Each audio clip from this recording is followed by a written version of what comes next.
You ever wonder about the people in family photos, or ever try to ask who these people really were? Every face is a narrow escape or a love story that almost didn't happen. Your family stories are hidden in plain view. You just haven't accessed it yet. There are versions of these rebels and dreamers before life told them who they needed to be. And I'm not talking about the shiny stories everyone knows. I'm talking about the soul-crushing experiences with heartbreaks and real loss. You got to preserve these stories now. So contact the VietnamStoryBank.com today. No polish, just raw, recorded, beautiful history that makes you sit up and hold your breath. We dig it all up, record it, and hand it back to you. Safe, unerased, untouchable, and unforgettable. Don't let silence have the last word. Go to VietnamStoryBank.com today. Make sure your family's stories are recorded. Welcome to the Vietnamese podcast. I have a very special edition today. We have three guests. I want to start my introduction with Brittany Tran. Brittany has been with the Vietnamese podcast wearing so many different hats from day one of my journey. Brittany is the founder of Real Citrus, a film distribution company, and she is putting together a wonderful event called Stories We Carry, bringing Duzan's film to New York. But the big thing is having an event at Columbia University this coming March 17th, I believe, or 16th, March 16th, which is the Monday. And you can find a lot of that on Real Citrus or on the Vietnamese podcast Instagram. Then we have Hien. Hien is a singer from Hungary who's been on the podcast before. And, welcome back to this podcast. Hien is going to be one of the special guests that we have on the day that we have the March 16th event at Columbia. And our guest, Duzan Duong, is a film director from Poland who directed a movie called... Poland! Czech Republic. Oh my God. No, it's fine. Should we redo? No. Europe is That's big. my messed up. We don't edit. Yeah, that everybody. Yeah, we don't I'm gonna be honest, I keep mistaking those two countries as well. Even though I have friends from both places. I'm sorry. Thank you for doing that. I mean, this is we keep it real here. We're not going to edit from the Czech. You told me not to even call it Czech Republic, right? Or you said no, not Czechoslovakia. It's Czechia. You can call Czechia or Czech Republic. We are a very small country, so it's easily to be mistaken. But we are going to make big stuff in Czechia. Yes. And y'all have the best Vietnamese market in Europe. So we do. So Duzan is coming to Washington, D.C. and New York to show the film, all done through Brittany's Real Citrus. So welcome to this edition of this podcast. Brittany, have at it. Oh man, putting me on the spot. Thank you so much, Ken, for bringing us all together. This is really exciting. I want to first start off by just kind of sharing a little bit about the plans and what we want to do and the difference between DC and New York and all of that, but keeping it short. So really, this was all put together by the Czech Embassy. They've been so supportive, and they're the ones that is bringing Duzan to the States. Under Citrus, our plan, we're still in the works of figuring out distribution. Our big plan is that we are going to take Duzan's film, Summer School 2001, through theatrical distribution this summer. And so our goal throughout from this time till then is to raise awareness, but also to raise money and investment. So that way we have the P&L to distribute the film to theaters. During this time, the Czech Embassy jumped in. They're like, hey, we want to bring Duzan in. We can take care of all of the theatrical booking, the hotel, the logistics, everything. And so they are covering DC portion and New York portion. So when we heard of that, especially as a startup and as a new team, we're like, let's hop on this opportunity. Let's gather the community together. And how can we do something that is, one, impactful, two, brings out the Vietnamese community to meet and greet Duzan during this time, but also ultimately gain more awareness to our ultimate goal of bringing this to theater in the summer. And so that's how we came, to put together Stories We Carry. And then Ken jumped in. He said, hey, how can I help? which he always does. And that's where we are now. Stories We Carry is put together by Columbia University with adjunct professor and filmmaker Tony Bui, myself, and Ken. And when we sat down, the first panelist we had was Duzan. From there, Duzan said, hey, can we have a ticket for this person that I met on Instagram named Hien? And we're like, yeah, of course. And the funny story is I have discovered Hien's music on Instagram a while back and love her sound so much. And so it was such a nice surprise to be connected to you, Hien. And then, bringing it back home, we wanted to make sure that this event really highlighted not just the film itself, but the importance and the value of bringing stories like this and the diaspora and the community. I think there's so many organizations across the East Coast, the West Coast, all sorts of places, and now overseas, right, in Europe, that is bringing together Vietnamese people. And so this all came together and we were able to bring on Hien, Kevin Nguyen, and also Dustin. So that brings us back home to this conversation. And I really want to be able to sit on this call, get to know a little bit more about Hien, but also European Vietnamese, which I know nothing about aside from the film. And so, yeah, thank you so much, Ken, for having all of us, and Hien and Duzan for being here. Wonderful. Like we talked about, thank you, Brittany, for that. Brittany's Citrus is a film distribution platform, among many other things in the future. I think that she's going to bring a lot more things to the Vietnamese culture in our diaspora. I bring the podcast episodes and bring the whole Vietnamese global diaspora to the world. And that being all said, today we are distribution platforms that we want to talk about the European Vietnamese that exist in the world, the creatives that come out of the European Vietnamese or Vietnamese European. So Hien, let's start with you. Talk a little bit about your journey and how you got started. So I was born in Budapest, Hungary, and I moved to the US in 2015 for school. I studied in Boston, and then after I graduated, I moved to New York, and ever since then, I'm here. I found my little chosen family here, and I love to, be a creative here. Yeah, I think it's so important for us to keep our stories alive. And when I saw Duzan's film, I was so excited because literally every time we get together with my Hungarian friends in the past years, we always dreamed about having like a movie that could tell our parents' story because it just hasn't been done. I feel like most of the movies and books are coming from the Viet Americans and Viet French when it comes to our diaspora, and we love those. But we always dreamt about having our own. And I think, even though I haven't seen the movie, but I feel like it's gonna tell a little bit our stories to Viet Hungarians. Duzan, let's talk about how you got to the scene.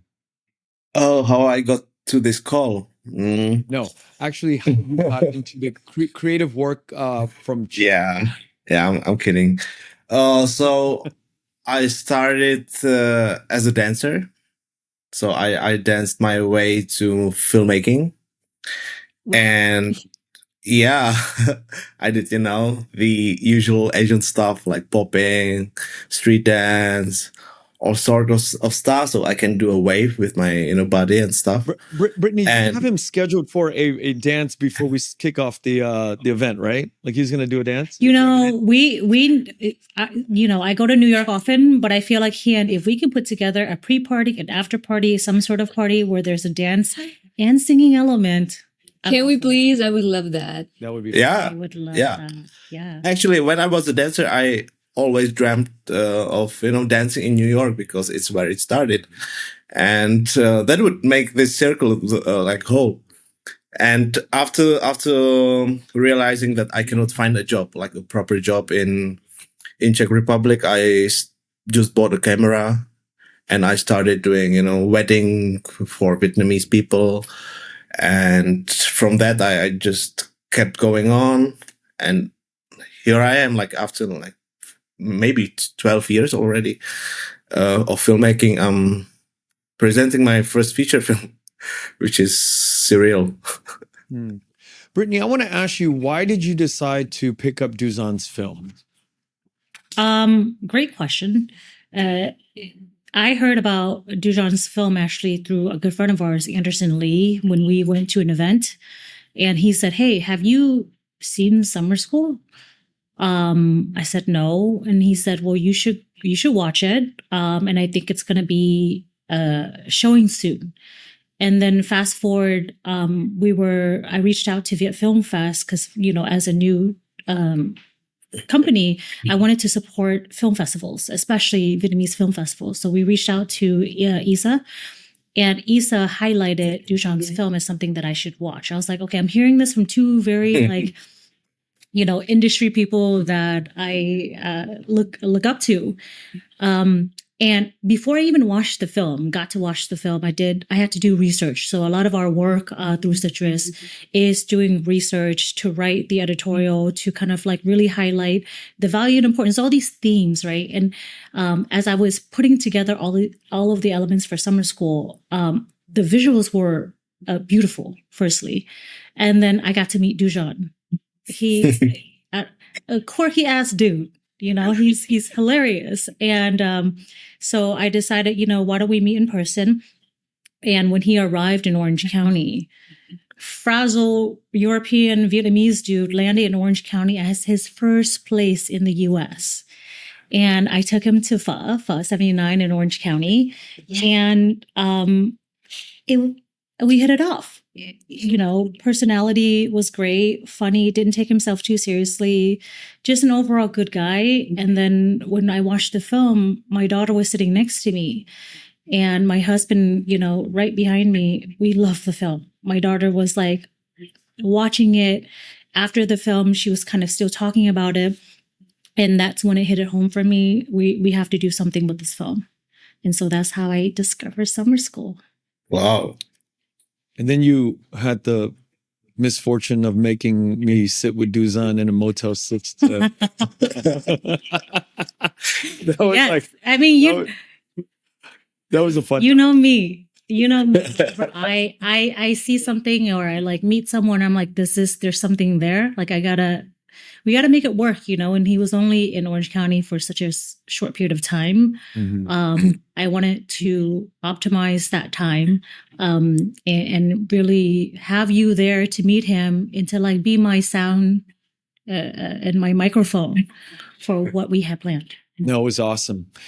Hien, I want to ask you, what do you think you bring from Europe into your sound? And Duzan, that goes for you too. Like, what's the difference between is there a difference between like a Vietnamese American or a Vietnamese European in the creative work that you both do? Definitely. I mean, we just have a different, so much shared experience, but also different experiences and different perspectives. I think that growing up in Hungary definitely made a huge effect on the music I consumed. I'm deeply inspired by Hungarian traditional music, just as Vietnamese traditional music. And I love to play with those and try to recontextualize it in my own little sound world. And I just feel like a lot of places where I meet Vietnamese people and I tell them that I'm from Hungary, they're like, what? There are Hungarians who speak Hungarian? And I'm like, yeah, like my accent, like I speak English well, but my accent is actually Hungarian, which is usually really interesting to people. And, sometimes I meet Eastern Europeans and they're like, wait, like, it's interesting. You have an accent, like you are obviously like Asian, but you don't have an Asian accent. What is this accent that you have? And I'm like, it's Hungarian. Can I ask a question, like for everyone that's listening and for myself? Like I spent some time in Vietnam, and meeting Vietnamese Europeans was probably one of the highlights of my time there. From Vietnamese French, Vietnamese from Sweden, Switzerland, all sorts of things. For the people who don't know, listening, can you both share just one geographically, the difference between you two, and then two, the Vietnamese diaspora of like how that all looks and feels, and like kind of bringing that to life a little bit more. Because I think we're making the assumption that everyone knows, but Yeah. people don't.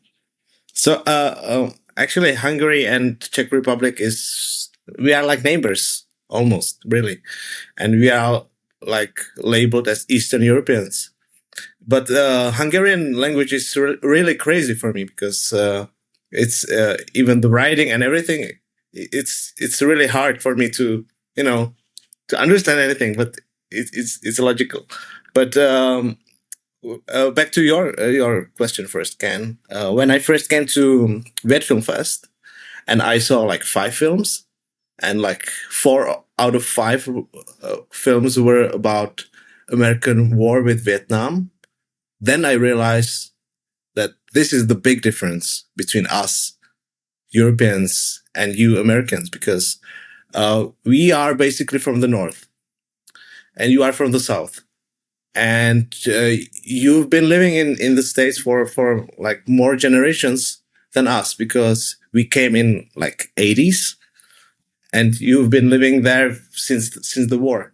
So I have feeling that this is like something that we can bridge, can like connect more. Yeah. Hien, are you also Northern Vietnamese? Sorry? So my parents are from the north, even though my grandfather is from the south. This.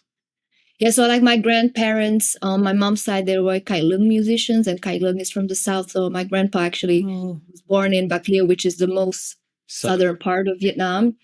But yeah, so I have like relatives in both places, but like my accent in Vietnamese, I have northern accent, for example. And for those who don't know, the reason why so many Northern Vietnamese are in Europe is because, some exchange program through government, like Communist Vietnam and Communist Europe. They just wanted to have, some exchange, and they sent some workers. So there is a lot of Vietnamese in Germany and Czech Republic. And Poland. Poland so too. after the collapse of the Soviet Union, right? That was a big wave of the migration. So many powerful Vietnamese coming from Poland. That I think the founder of the Vin Group is from Poland, and a number of other big business guys come from the Vietnamese diaspora from Poland. It's a really weird thing. Eastern Europeans coming from Vietnamese from that area.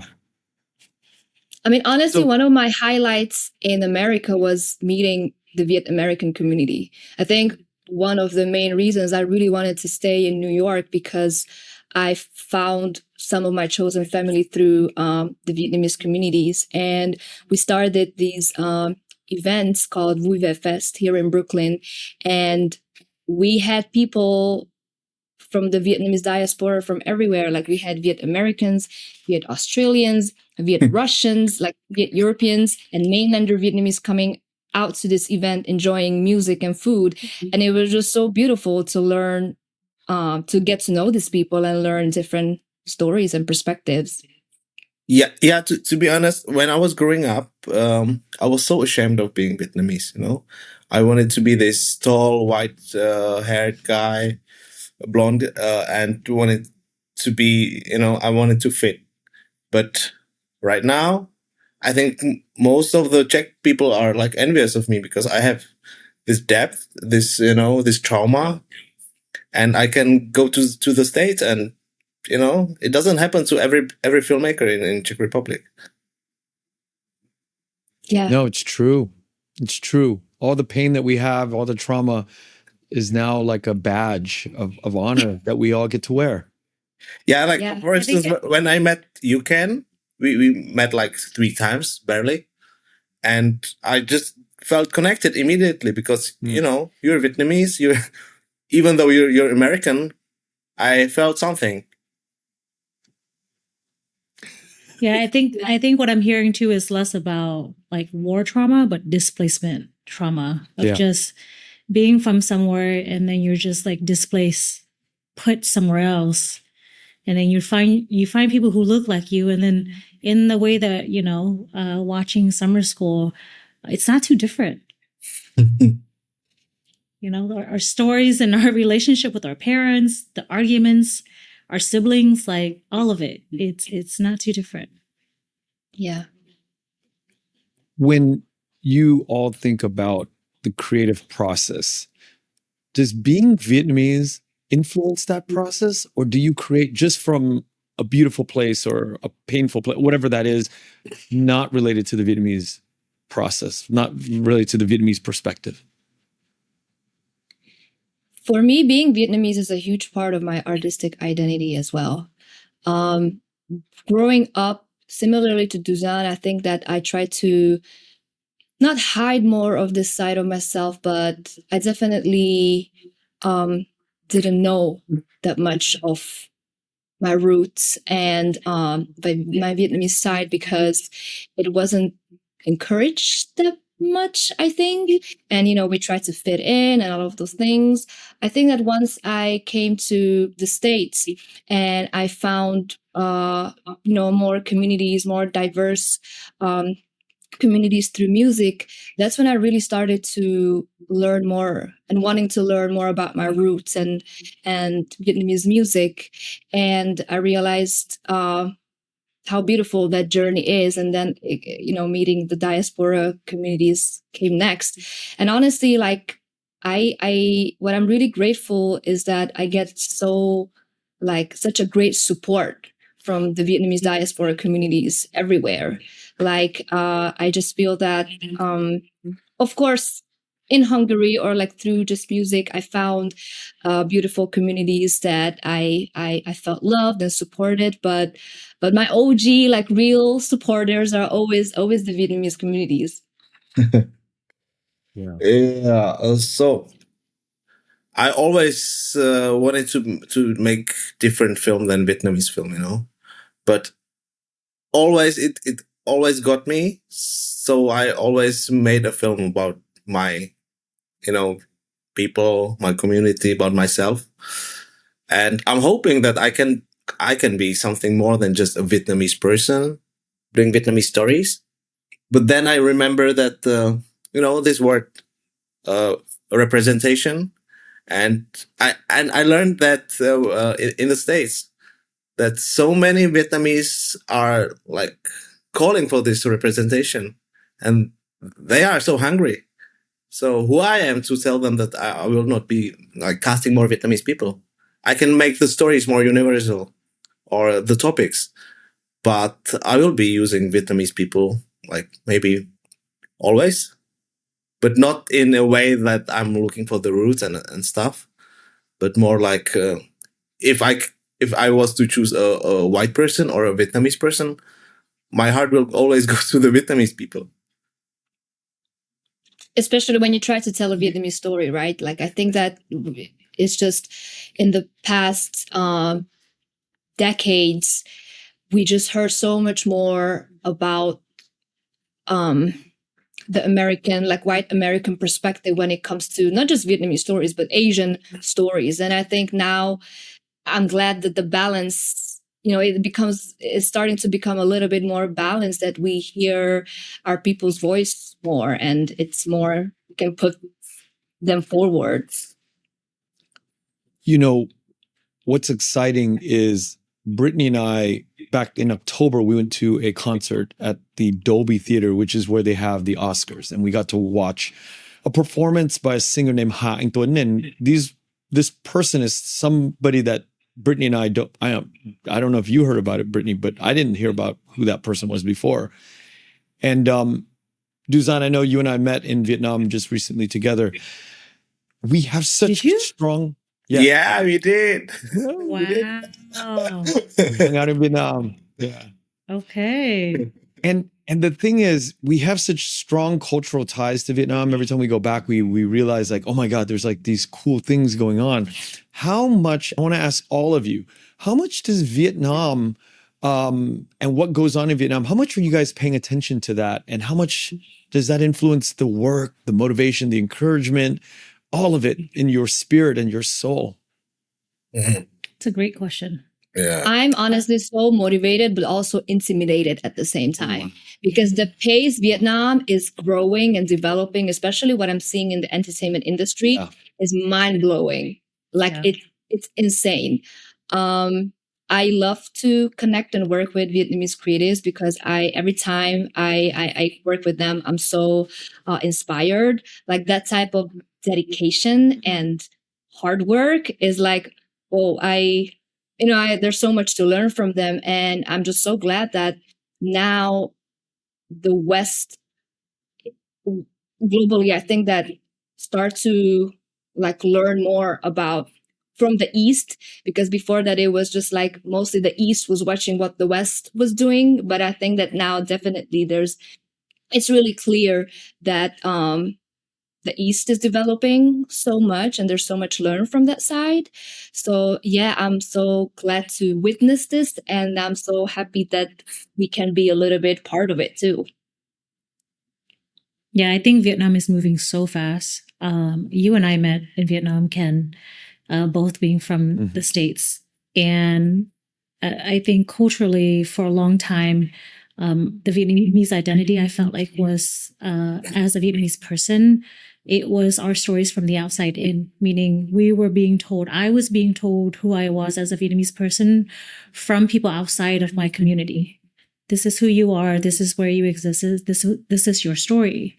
And in living and being in Vietnam, and now working with a lot of Vietnamese people, both on the business side, but also on the creative side, we're able to kind of redefine that story for ourselves. So I see and Vietnam is very young in terms of the creative community, the entertainment, like everyone, just the population. And so while there's still a lot to be worked on, right? There's a lot of entertainment framework, films, movies, music. There's still a lot of things that needs to develop. But I think in terms of the people themselves, the young population themselves are hustlers in every version of that term, and creatively hustling, meaning they are developing, taking in from society, from culture, from everyone, and then redefining that and recreating it for themselves in such a fast pace. Like just looking at fashion alone, like fashion Vietnam, people are looking inwards now into Vietnam of like, what are Vietnamese people doing? Designers and streetwear and high fashion and boutiques. People are flying in to go to Vietnamese shops, which like when I was there, that was unheard of, you know? So I think it's just moving so fast. And for me, it's a majority of my inspiration. I still very much hire creative people in Vietnam. I work with clients from Vietnam. So yeah, it's a huge part of my work. From my perspective, I see a lot of potential, because Czech Republic, it has only 10 million people. But Vietnam, man, it's 100 million. It's so much bigger, the market. So it makes me try harder so that I can match with the guys in Vietnam, so that I can, compete with them. And I see it as a competition.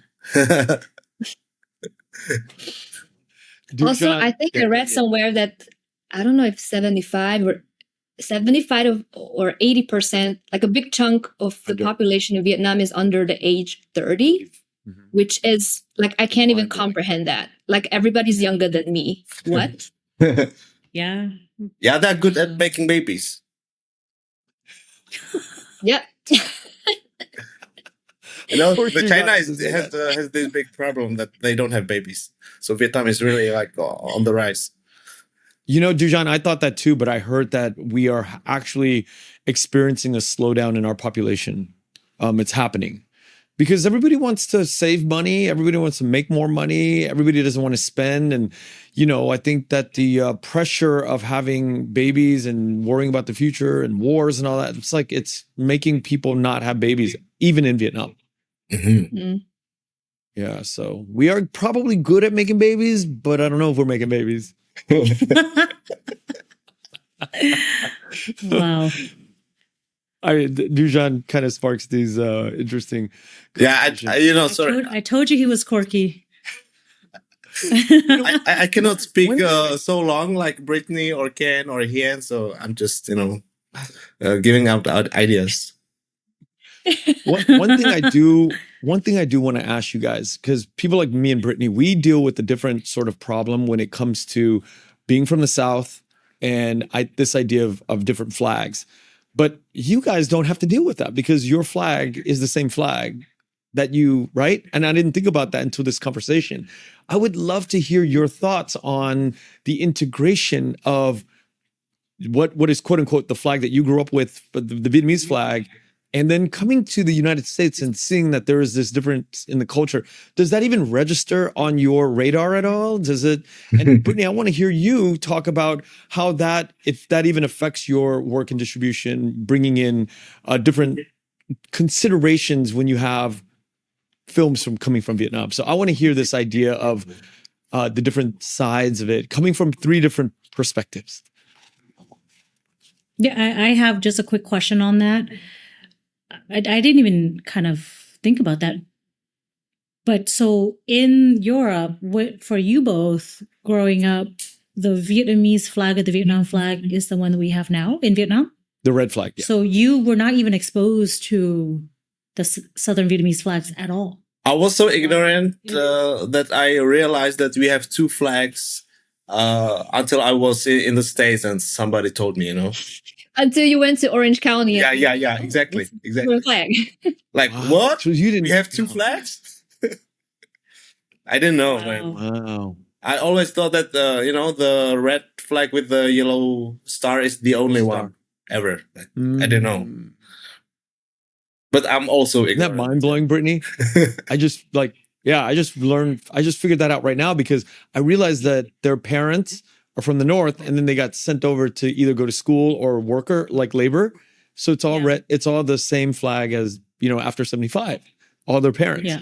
And our parents. Well, I'm from Hue, but we're considered after the line, so we're from the South and grew up like with my dad being a POW with the yellow flag and 3 red stripes.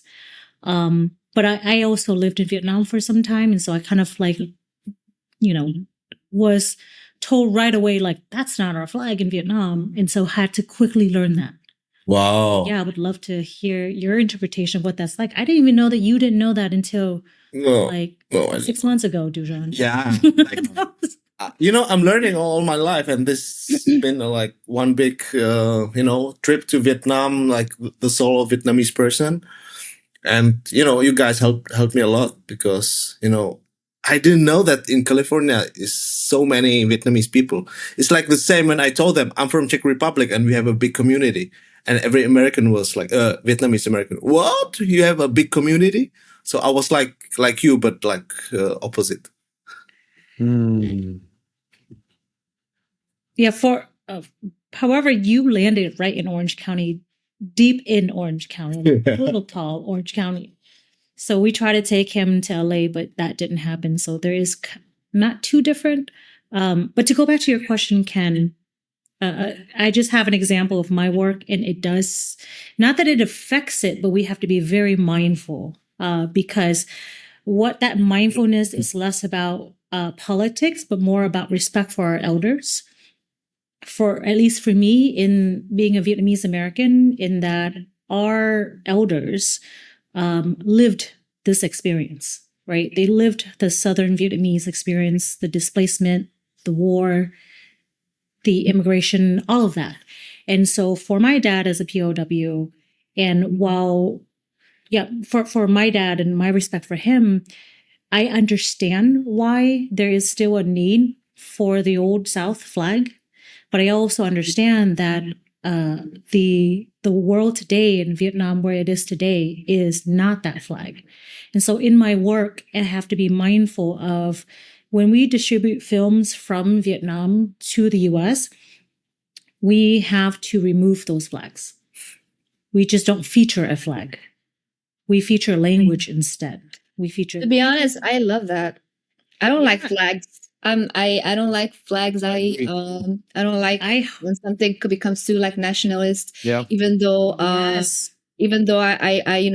love to acknowledge and hear stories on the war, because I feel like we need to learn as much as we can of our past to make sure that we try our best not to repeat those mistakes. But yeah, I mean, when I learned about the Southern Vietnamese experiences and from like refugee descendants, especially the Vietnamese boat people, I learned so much of that side that I didn't get to hear much from my parents. And I think that's, just as equally important that we acknowledge all experiences and we learn, both. I don't want to say both sides because I don't think it's like a two-side thing. It's more like displaced people versus that higher power or like, that oppressor. But yeah, it is important to be really careful and mindful with these things, and because our elders and ancestors experienced it, they lived it. And I 100% agree, because my version of that is that we are not our government, we are not our flags, we're not, we are also our own people. And I think it's important to understand the past, but also to live in the present and be present and just to get to know each other. And so when we do the distribution of Vietnamese films here, and if it features a flag or all these things, we remove it not to be political, but we remove it so that way the story, it comes through. Yeah. Like I can imagine that your audience wouldn't come to the film if they saw the red flag. Yeah, and not all. I think the younger audience are more open and learning for themselves. But I think, definitely there are hubs that we can pretty much rely on not showing up if that happened. But I got a funny story that happened just last Sunday. So I was invited to a Vietnam embassy dinner this last Sunday. It was a Tet party. You show up and there's 50 tables, 10 people each, 500 people. It was packed. It was at the Anaheim Marriott, right in the middle of the convention center in Anaheim, right in the heart of Orange County, where you walk in and big stage. There's a big red flag with a yellow star. Brit, I was blown away. Were you scared? I was a little scared. I was a little bit trepidatious about but I heard this is like the 5th year that they've done this. And no. And I've seen members of the community that I know, like Vietnamese American leaders, inside that hall, sitting at that dinner. And I was like, but most of the people I didn't recognize, because usually you go to an event like that, for me, I'll recognize maybe 10, 20 people that are in the Vietnamese American leadership space. I only saw like 2 or 3, but I was even blown away to see those people there. I was like, wow, this takes a lot of, there's a lot of change that's happening that you're like, and then, the general counsel of Vietnam comes up and gives his speech. And, it's, I'm like, all right, we are here. We are now 2026 and that flag has arrived right in the heart. There's no protest.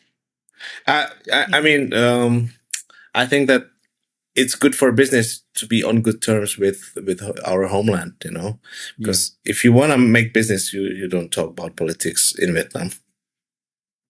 I think a lot of people are changing, doing more business, Vietnam doing more business, and we're accepting it more.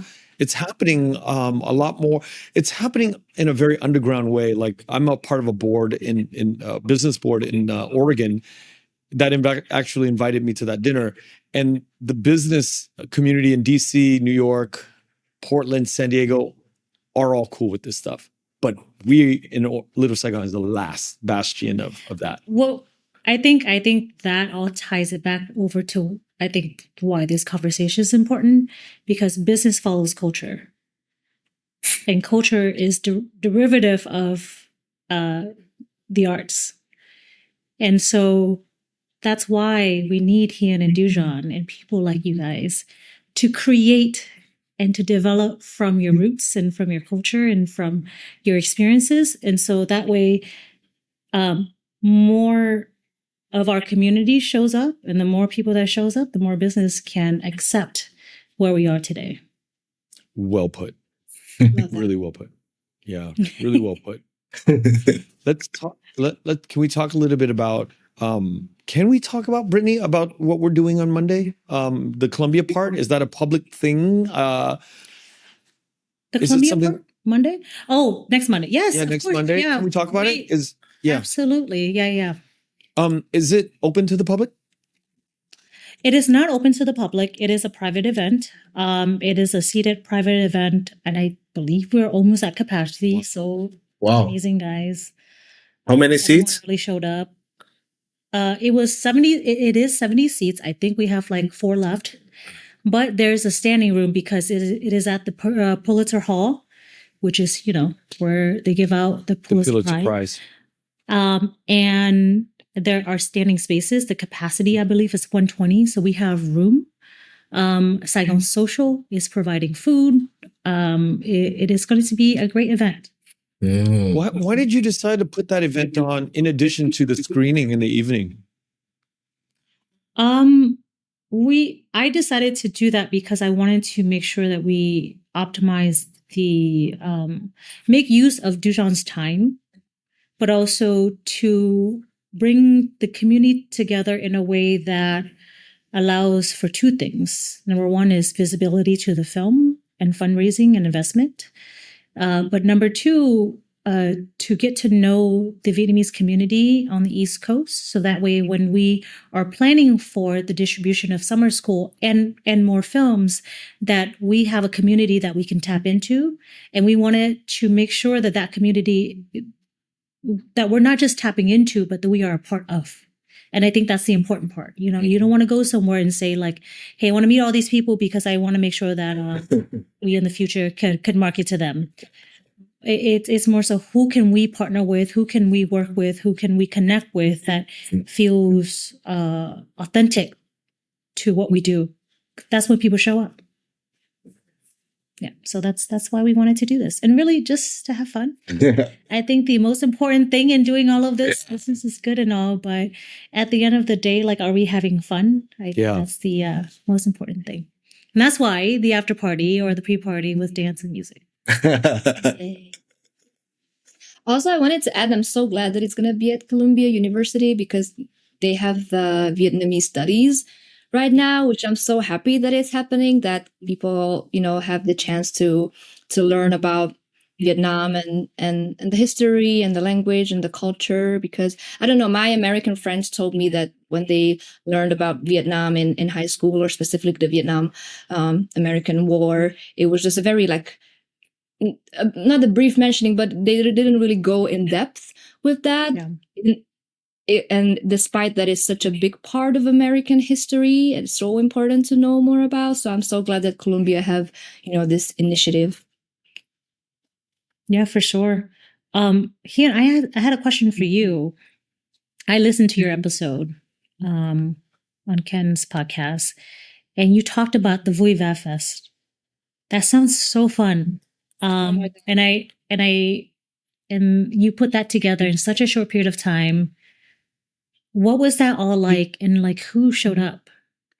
And are you going to do it again? We're going to do it again, apparently in April. Actually, we're going to have a meeting on Sunday with my friends to talk about our next event. So we threw 3 events so far. And the reason why we keep going, because the community really wants it. Like, literally our friends are like, when is the next event? So the first event, it was a full house. It was like 215 people showing up in Bushwick.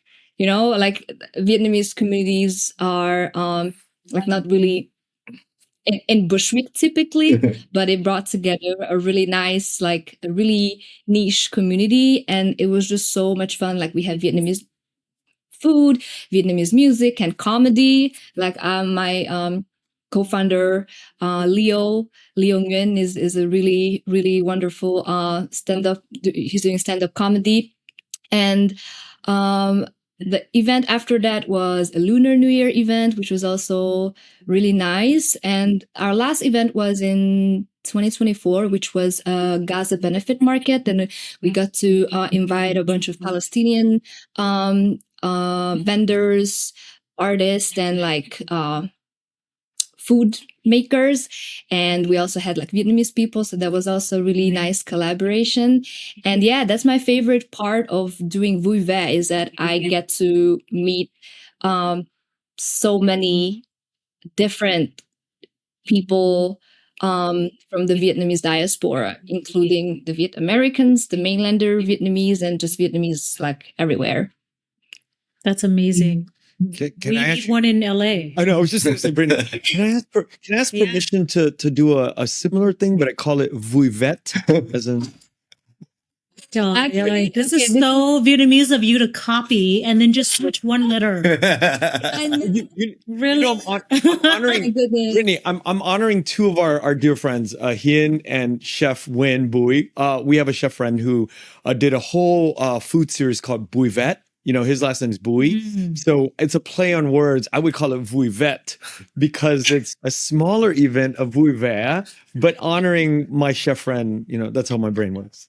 No, actually, Leo and I did talk about that. Our dream is to do a West Coast tour and then broader, maybe like in Europe, because we have some European, like smaller Vietnamese like collectives, such as like in Hungary, you know, we have the Lunar Space. Our friends are doing it. I think that they reach out to you, Duzan, Yeah. if they want to like, you know, see the film as well. And yeah, that's what is cool about the Vietnamese diaspora, that we are so global. So we just have each other everywhere around the world. It's amazing. Yes, and you can just always tap in and someone will know someone and then it happens. It's amazing. I think that you should do Hien a Vui Vẻ Fest in LA, not Vui Vets. I see where you're going, Ken, but I think you should do a Vui Vẻ Fest. And if you are, you have a whole community here that would love to support you. Yay. Yeah. No, we would love to do that. Quick question: is Leo coming to our event? Actually, I'm not sure if he'll be able to make it. I'm gonna ask. I know that he's gonna be here on Sunday because he has an event here. I'll ask. But our next Vui Vẻ Fest event is gonna be in April. It's gonna be a Vina House party. If y'all happen to be in New York, of course you're invited. That's amazing. When is that? What is the date on that one? We actually don't have it locked yet, but we're gonna have the meeting on Sunday to figure out. They just invited us to the meeting, Brittany. They want us to be at the meeting. Sunday, right? That's right. That's right. On Sunday afternoon. They want us to be at that meeting. We get it. We understand him. We wanna involve more people into Vui Vẻ Fest. Like we want this to be really a community thing. So we're trying to have like more people, anybody who wants to like plan and organize, to have them on board, and any ideas are welcome. So, you know, if we come to the West Coast and y'all want to come like do something with us, like we're so open. Yeah, absolutely. There's a huge there, you know, and have you been here? I remember from your episode, you were supposed to go to LA, right? Or you had intentions to go to LA after Boston, but then you decided to stay in New York? Yes, because I got the first work opportunity in New York and I ended up being here. But I've been to LA and I've been to Orange County too. Like I've been to Little Saigon, and it was one of the best days of my life, literally. Like I had so much good food. I had the snails and the chair. And you know, like the Viet American food is a little bit slightly different than the Vietnamese food. And I love that. I'm a big fan. Like I went to karaoke. We sang like a bunch of bolero. It was a dream. Oh. That's amazing. It's always the food, man. Always, we do have a pretty, not as big as Orange County, and we're not too far, right? From Orange County, we're about an hour away, 45 minutes, sometimes an hour in traffic, like 2 hours. But there is a pretty healthy size of Vietnamese Americans, especially Vietnamese Americans in entertainment, creative, film, etc. here in LA. And so I think a festival like yours, especially with comedy, food, culture, like that would do so well here. Yeah, We're on it. we probably are the biggest Vietnamese entertainment community outside of Vietnam. And in fact, Of course. I mean, Paris by Night, come on. Paris by Night, Everybody grew up on Paris by Night. Paris by Night was like, that's the Vietnamese Bollywood. yeah. And the, Yes. and the Vietnamese film directors come the early days, you know, Charlie, Ham Tran, Victor Vu, a lot of the veterans out of the visual effects, like my brother, come from LA's Hollywood area, and then they come. Tim Bui, Tony Bui, all made movies in Vietnam in the early days and helped build the Vietnamese film industry. Very proud to know that our brothers and sisters like Jenny Trang Le helped build the Vietnamese film industry to where it is today. It's a huge legacy coming out of LA. And you two are meeting two legacies as well with Dustin Nguyen. I don't know if you were familiar, being from Europe, of Dustin Nguyen, but I've seen him in some movies, yeah. Yeah, and he went back to Vietnam, did a ton of films, and then came back and doing a lot of stuff too. And then, of course, Tony Bui, who is a filmmaker. I wish we could have had it on. Why didn't we have him on this call? Because we forgot. It's probably teaching. I forgot. Dang. Sorry, Tony. He would have been great on this call. He's hilarious, but I think it's very difficult to do a lot of people on a single call. And Tony is very shy. He's been on podcasts before, but he's shy and he's super busy because he's actually preparing to come to LA for the Oscars. Wow. Ooh. Yeah. He's going to the Oscars. He's going to the Governor's Ball, which is happening, I think, before the Oscars, and then he'll be in attendance at the Oscars. So it's a very special weekend for him. And then he's hopping on a flight at 1 a.m. on Sunday night to be with us in New York on that Monday. Thank you, Tony.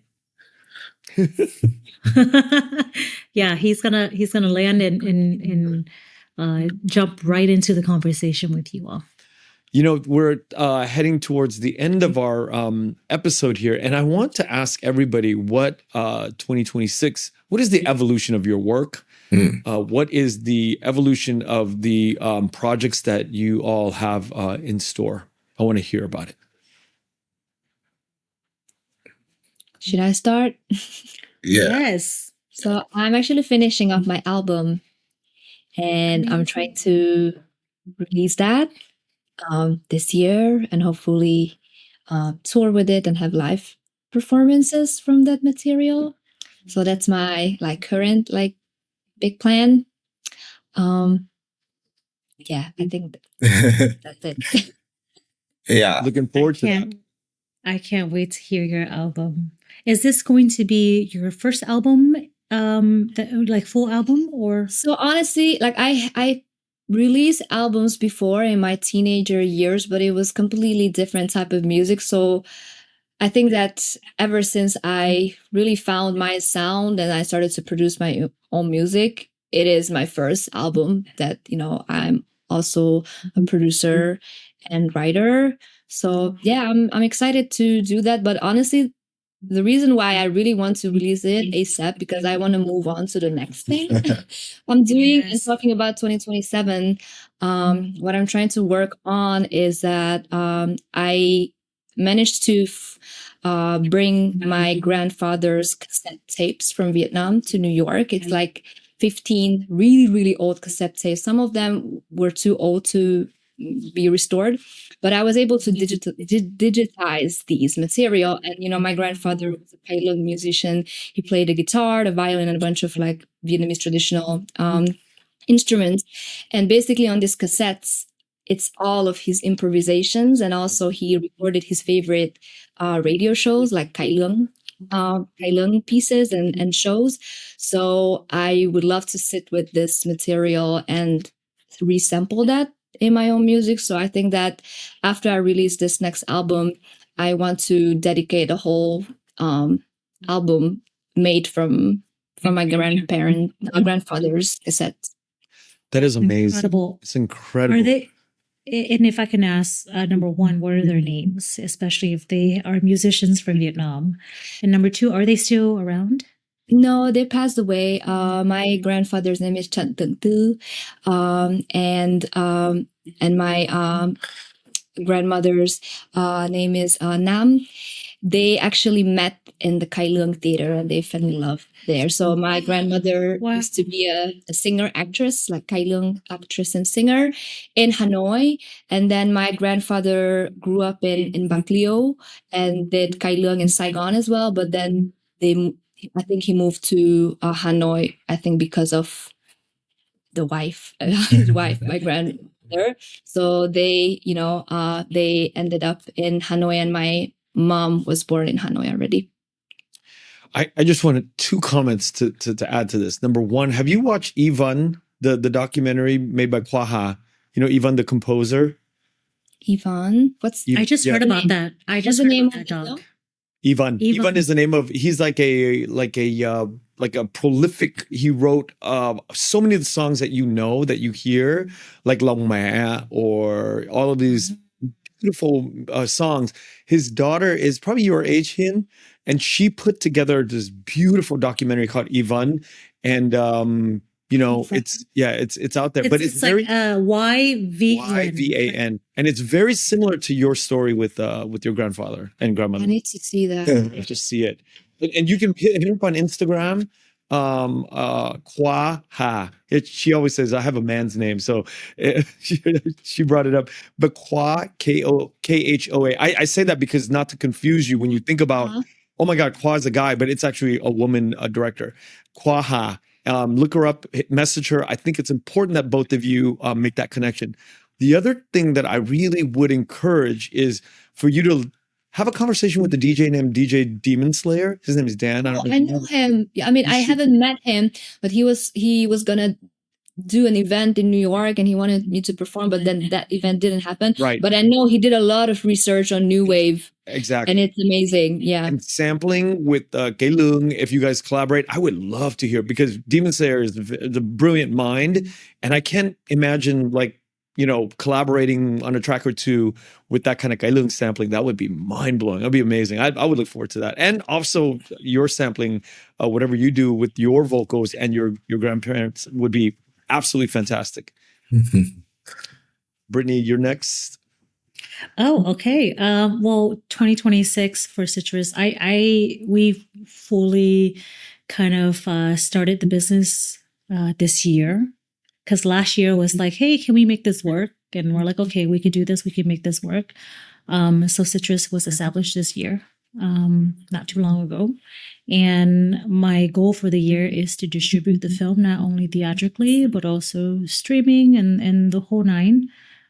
Develop that playbook for releases, starting with Duzan's film, and hopefully acquire more Southeast Asian and diaspora films to bring it to the States, both North America, both Canada and the US.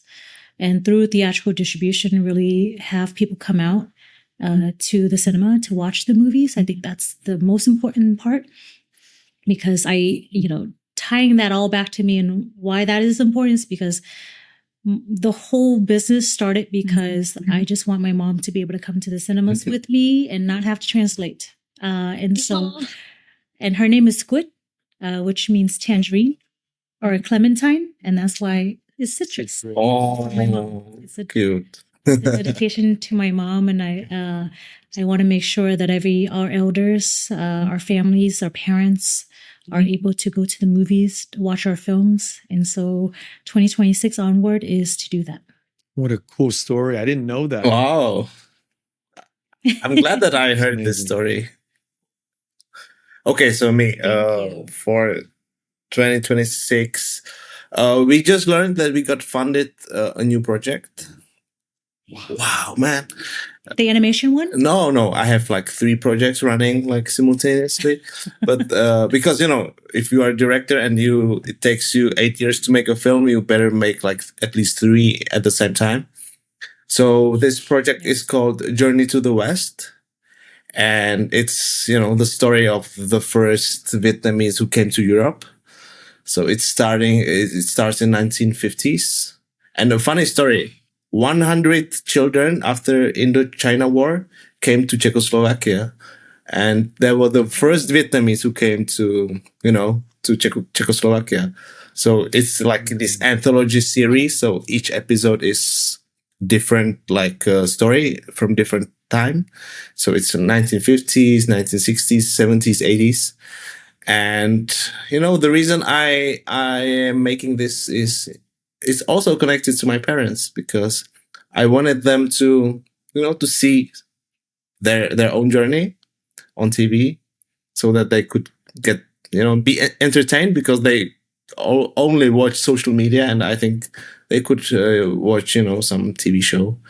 And we are collecting interviews with with the people who actually remember the time. And it's gonna be hard to get funded like 100%, but we are in development stage right now, so I will be writing a lot of scripts now. That's so exciting. That's so exciting and really cool. And that reminds me of your project, Ken, and what you're doing with the Story Bank, the interviews with our elders, which is also really incredible. I don't want to tell your piece and your story of what you're looking to do for 2026, but it made me think about that. How special. Thank you.